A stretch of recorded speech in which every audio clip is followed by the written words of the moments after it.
위해서 반기시네. 잃어버린 날 찾으신 오 그 사랑, 오 그 사랑. 독생자 예수 자유케 하네. 주의 자녀라 하시네.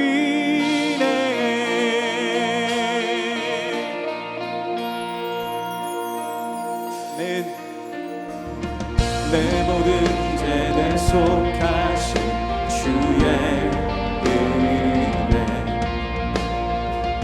나 죄 아래 있을 때 나를 위하여 죽으신 예수, 독생자 예수 자유케 하네.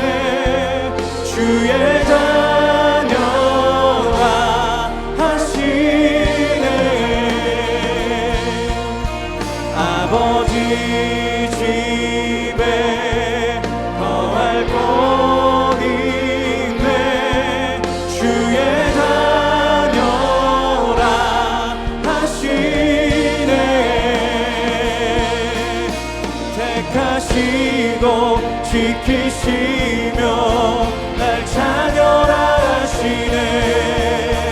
그의 소유 삼으시고 날 자녀라 하시네. 택하시고 지키시며 날 자녀라 하시네. 그의 소유 삼으시고 날 자녀라 하시네. 날 자녀라 하시네.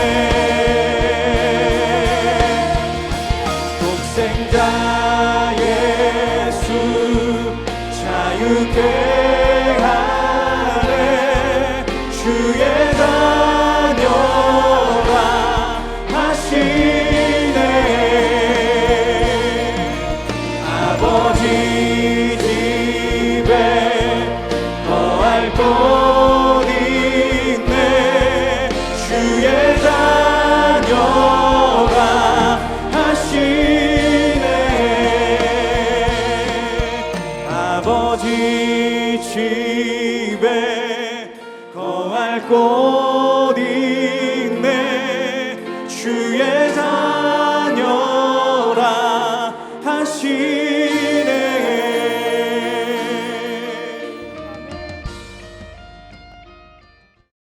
스바냐 제1장.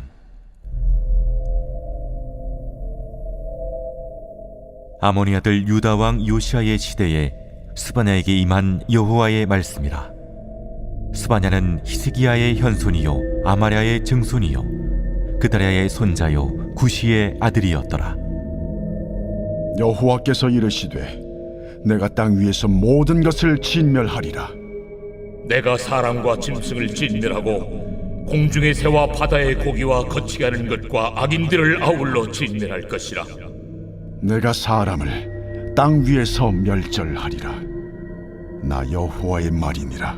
내가 유다와 예루살렘의 모든 주민들 위에 손을 펴서 남아있는 바알을 그곳에서 멸절하며 그만임이란 이름과 및 그 제사장들을 아울러 멸절하며 또 지붕에서 하늘의 뭇별에게 경배하는 자들과 경배하며 여호와께 맹세하면서 말감을 가리켜 맹세하는 자들과 여호와를 배반하고 따르지 아니하는 자들과 여호와를 찾지도 아니하며 구하지도 아니하는 자들을 멸절하리라. 주 여호와 앞에서 잠잠할지어다. 이는 여호와의 날이 가까웠으므로 여호와께서 희생을 준비하고 그가 청할 자들을 구별하셨음이니라. 여호와의 희생의 날에 내가 방백들과 왕자들과 이방인의 옷을 입은 자들을 벌할 것이며 그날의 문턱을 뛰어넘어서 포악과 거짓을 자기 주인의 집에 채운 자들을 내가 벌하리라. 나 여호와가 말하노라. 그날의 어문에서는 부르짖는 소리가, 제2구역에서는 울음소리가, 작은 산들에서는 무너지는 소리가 일어나리라. 막대수 주민들아, 너희는 슬피 울라. 가나안 백성이 다 패망하고 은을 거래하는 자들이 끊어졌습니다. 그때 내가 예루살렘에서 찌꺼기같이 가라앉아서 마음속에 스스로 이르기를, 여호와께서는 복도 내리지 아니하시며 화도 내리지 아니하시리라 하는 자를 등불로 두루 찾아 보라리니 그들의 재물이 노략되며 그들의 집이 황폐할 것이라. 그들이 집을 건축하나 거기에 살지 못하며 포도원을 가꾸나 그 포도주를 마시지 못하리라. 하나님의 심판이라는 단어 앞에 여러분들은 어떠한 느낌을 받으십니까? 두려움인가요? 아니면 무감각인가요? 우리는 누가 심판을 하고 누가 심판의 대상이 되는지 믿음으로 알고 있습니다. 하지만 그럼에도 불구하고 종종 심판을 아주 먼 미래에 있을 일로 여기기도 합니다. 그래서 오늘의 삶과 이 심판의 메시지를 별개로 여깁니다. 하지만 성경은 우리에게 심판은 언젠가가 아니라 지금 우리의 삶을 향한 하나님의 말씀이라고 도전합니다. 기록된 말씀으로 오늘날 우리에게 주시는 이 심판의 메시지가 먼 미래에 그것도 있을 수도 있는 일이니 한번 생각해 봐라 정도가 절대로 아니라 말씀을 읽고 묵상하는 바로 지금 우리의 중심을 다시 세우라는 하나님의 부르심이라는 것입니다. 오늘부터 함께 보시게 될 스바냐는 그런 하나님의 마음이 담긴 성경입니다. 스바냐서는 성경에서 드물게 자신의 가계를 4대에 걸쳐 밝히는 선지자, 그가 기록한 책입니다. 히스기야의 현손, 아라야의 증손, 그데라의 손자, 그리고 구시의 아들이라고 합니다. 여기서 히스기야의 현손이라는 표현을 통해 그는 왕족 출신으로 이해되며 이것은 그의 예언이 당시 왕실과 고관들을 겨냥한 강력한 책망과 경고였다는 것을 우리에게 시사해주고 있습니다. 자, 스바냐가 활동한 시기는 요시야 왕이 아직 개혁을 본격화하기 전 유다 사회가 종교적 혼합주의, 도덕적 타락, 우상 숭배로 깊이 물들어 있던 때였습니다. 므낫세와 아몬 왕의 악정 이후 유다는 겉모습은 유지되어 있을지라도 중심은 하나님을 떠난 채로 살고 있었습니다. 스바냐는 바로 이러한 상황에서 하나님의 진노와 여호와의 날이 임박했음을 선포합니다. 하지만 스바냐의 예언 목적은 심판과 선언 그것이 전부가 아니었습니다. 경고를 통해 백성들이 회개하고 돌이켜 하나님과의 관계를 회복하기를 바라는 하나님의 뜻을 전하는 것이었습니다. 그래서 스바냐서에서 심판은 파괴가 아니라 회복을 위한 하나님의 거룩한 개입이라는 뜻이 그 중심에 담겨 있습니다. 자, 그렇다면 오늘 우리는 중심을 다시 세우라는 하나님의 부르심인 이 심판에 대해서 어떠한 이해를 가지고 있어야 할까요? 먼저는 심판은 먼 훗날이 아니라 지금을 향한 경고라는 이해를 가져야 합니다. 오늘 본문 2절과 3절을 보면 하나님께서 모든 것을 멸절하겠다고 말씀하십니다. 이와 같은 표현이 3회 이상 반복이 되는데요. 이것은 단순한 징계 수준이 아니라 전면적이고 철저한 제거를 의도한 강조입니다. 그리고 말씀을 자세히 보면 진멸의 대상에 대한 언급의 순서가 3절부터 사람, 짐승, 공중의 새와 바다의 고기를 진멸한다고 합니다. 아시겠지만 창세기의 이 창조 순서의 역순입니다. 이것은 단순히 생명체 제거가 아니라 창조 질서를 거꾸로 되돌리는 해체 행위라는 상징적인 표현입니다. 즉 하나님께서 창조하신 모든 것을 심판을 통해서 무로 되돌리시려는 선언입니다. 또한 3절에 거치게 하는 것은 사회를 어지럽히는 존재들을 이야기합니다. 결국 심판이 특정 대상이 아니라 존재 전체를 향하고 있음을 볼 수 있습니다. 따라서 하나님의 경고는 누군가의 이야기, 나와는 전혀 상관없는 제3자의 이야기가 아니라 지금 우리의 삶을 향해 울리는 하나님의 경고음이 될 수 있습니다. 먼 훗날이 아니라 지금 어떠한 마음으로 살고 있는지 다시 한번 돌아볼 기회로 우리는 여겨야 합니다. 혹시 언젠가는 나도 돌이켜야지 하면서 지금을 놓치고 계시지 않습니까? 심판은 내일 혹은 먼 미래를 향해 오는 것이 아니라 오늘의 나를 향한 사랑이신 하나님의 묵직한 경고라는 것을 우리는 반드시 기억해야 합니다. 둘째로 하나님의 심판은 겉모습이 아니라 중심과 태도를 살핀다는 것으로 우리는 이해합니다. 4절부터 6절까지는 하나님께서 유다와 예루살렘 가운데 있는 우상 숭배를 하나하나 짚어가며 지적하신 장면입니다. 여기 등장하는 바알은 우리가 잘 아는 것처럼 가나안 농경의 신입니다. 북이스라엘이 멸망한 이유 중 하나가 바알 숭배였고 유다도 그 영향을 고스란히 받았습니다. 그리고 그마림이란 단어가 보이는데요. 이것은 이방 제사장을 뜻합니다. 이들은 단순한 종교인이 아니라 하나님의 이름을 빌려 이방신을 섬기는 겉으로는 경건해 보일 수 있으나 속은 타락한 지도자들이었습니다. 5절을 보면 하늘의 뭇 별에게 경배하는 것을 또 우리가 볼 수 있는데요. 태양과 달, 별들과 같은 천체들을 신격화한 것입니다. 아마도 당시 아수르와 바벨론의 종교 문화가 유다에 들어오며 성행했던 방식으로 보입니다. 자, 말감은 암몬의 신 몰레가 가르치죠. 지금 이 모든 것들을 통해 하나님께서는 겉으로는 하나님을 섬기는 것처럼 보이지만 실제로는 하나님보다 더 신뢰하는 우상들을 따르고 있었던 것을 지적합니다. 그만큼 이스라엘이 이미 이방 종교에 젖어 있어서 이방의 신을 섬기는 것뿐만이 아니라 여호와와 함께 이방 신을 섬기는 심각한 혼합주의의 모습을 보였기 때문입니다. 뿐만 아니라 6절 말씀을 통해 하나님을 떠나는 것이 단순히 우상을 섬기는 것에만 해당되는 것이 아니라 하나님을 찾지 않고 구하지 않는 것, 다시 말해서 하나님께 무관심해지는 것도 하나님을 떠나는 것임을 알려주고 있습니다. 결국 하나님의 심판은 우리의 바깥뿐만이 아니라 우리의 안, 그러니까 중심을 주목한다는 것을 볼 수 있습니다. 하나님을 믿는다고 말하는 우리의 안, 우리의 신앙 중심이 흐려지고 하나님이 아닌 것들로 채워져 있을 때 하나님께서는 그것을 그냥 지나치시지 않으시기 때문입니다. 오늘 이 심판의 메시지는 그래서 우리에게 단순히 눈에 보이는 우상 숭배를 넘어서 우리의 신앙의 무감각, 영적인 무기력, 하나님에 대한 무관심까지도 경고의 내용으로 주고 있습니다. 깨어있지 않으면 우리의 오늘도 앞으로의 날들도 이와 같을 수 있습니다. 예배의 자리는 지키지만 정작 예배의 대상이 되시는 하나님이 우리 삶의 마음 가운데에 계시지 않을 수도 있다는 것입니다.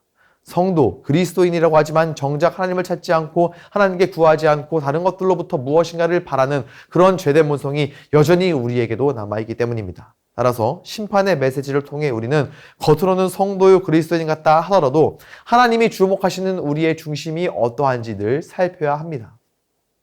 마지막으로 하나님의 심판은 우리가 의지하던 삶의 기반을 다시 점검해야 하는 것으로 우리는 이해합니다. 8절부터는 왕족과 고관들에 대한 심판의 내용입니다. 8절에 왕백들과 왕자들과 8절에 방백들과 왕자들과 이방인의 옷을 입은 자들을 벌하신다고 합니다. 여기서 이방인의 옷은 단순한 옷차림이 아니라 삶의 정체성 전체를 상징합니다. 이방 문화에 동화되고 그들의 관습과 가치관을 따라 사는 것이죠. 자, 그리고 9절을 보면은 문턱을 뛰어넘어서 포악과 거짓을 자기 주인의 집에 채운 자들을 이야기합니다.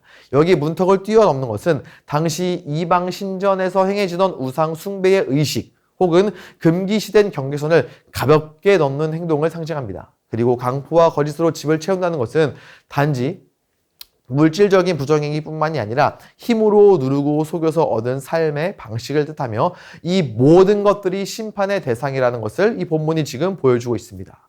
자, 그리고 이어서 10절을 보면은요, 어문에서 부르짖는 소리가 먼저 나옵니다. 여기 어문은 예루살렘 북쪽 성벽에 위치한 문으로 주로 무역과 상업이 이루어지던 수산시장 혹은 상업지대와 연결이 되어 있습니다. 이것은 번영과 물질 중심적 삶을 상징으로 해석할 수 있으며 하나님의 심판이 단순히 종교 영역뿐 아니라 경제 영역까지도 포함됨을 보여주며 예루살렘 성 안에서 가장 역동적인 지역들이 하나님의 심판 아래에 있음을 지금 보여주고 있습니다.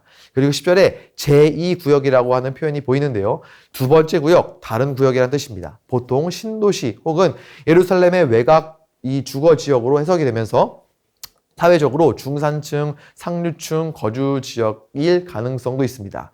자, 이 구역은 신앙 중심에서 멀어진 지대로 세속화된 삶을 상징하는 지역으로 이해할 수 있습니다. 그리고 11절에 막데스 주민들이라고 하는데 여기 막데스는 10절의 어문과 더불어 예루살렘의 경제활동 중심지로 부유층 상인들이 활동하던 곳으로 부의 축적이 불의와 결합했음을 지적하는 상징적인 장소로 말씀해서 기록하고 있습니다. 자, 지금까지의 말씀들로 미루어 보아 스바냐를 통하여 하나님께서는 예루살렘 전체 종교, 정치, 사회, 경제 모든 구조가 하나님 앞에서 부패했음을 드러내고 있으며 가장 번영하고 가장 안전해 보이는 곳조차 하나님의 심판 대상이 될 수 있음을 우리에게 보여주고 있습니다. 정리해 보면은 지금 이들이 의지하던 삶의 기반들, 그러니까 왕족과 고관들의 경우 자신들의 지위와 권력, 그리고 어문, 제2구역, 막데스 주민들 같은 경우에는 경제적 기반이 됩니다. 이러한 것들이 하나님이 계시든 말든 내 삶은 내가 알아서 할 수 있다고 믿게 만드는 교만이 되게 하는 것이지요. 12절은 이러한 사람들에 대하여 하나님께서는 여호와께서는 복도 내리지 아니하시며 화도 내리지 아니하시리라 하는 자들이라고 표현합니다. 여호와 하나님은 아무 일도 하시지 않는다, 도와주시지도 심판하시지도 않는다며 의지할 수 있는 것들, 물질 권력들로 인하여 스스로를 삶의 주인으로 삶는 모습을 보여주는 것이죠. 자, 이러한 말씀 앞에 우리가 반드시 기억해야 할 것은요, 우리는 다른 그 무엇이 아니라 예수 그리스도로 인하여 우리를 자녀 삼아주신 하나님으로 인하여 안전한 사람들이라는 것, 다른 것들 다 잃어버려도 하나님 없으면 안 된다는 고백으로 살아야 하는 사람들이라는 것입니다. 스바냐의 메시지는 심판의 내용이기 때문에 거칠고 무섭습니다. 하지만 분명한 부르심과 가르침이 있습니다. 지금 중심을 다시 세우라는 하나님의 부르심입니다. 지금 중심을 다시 세우는 것으로 하나님과 더 깊은 관계를 누리라는 하나님의 뜻입니다. 이 새벽 함께 묵상한 말씀을 통하여 오늘 마음의 중심을 다시 세우는 것으로 하나님의 기쁨이 되는 것으로 큰 은혜를 누리는 우리 모두의 하루, 우리 모두의 일평생이 될 수 있기를 우리 주 예수 그리스도 이름으로 간절히 축원합니다. 함께 기도하시겠습니다. 첫째로, 하나님 우리의 삶을 지금 이 순간 돌아보게 하소서. 심판을 멀리 있는 이야기로 여기지 않고 오늘 우리의 중심을 비추는 하나님의 음성으로 듣게 하소서. 회개할 수 있을 때에 진심으로 돌이키게 하소서. 아멘. 둘째로, 겉으로만 드리는 신앙에서 돌이키게 하소서. 하나님에 의해 의지하고 있는 모든 것을 내려놓게 하시고 우리 마음의 깊은 중심에 주님 한 분만을 모시게 하소서. 아멘. 마지막으로 우리의 예배뿐 아니라 삶 전체가 주님 앞에 바로 서게 하소서. 직장과 가정, 인간관계와 재정 사용까지 하나님의 통치를 받는 거룩한 삶으로 다시 정돈되게 하소서. 아멘. 함께 기도하시겠습니다.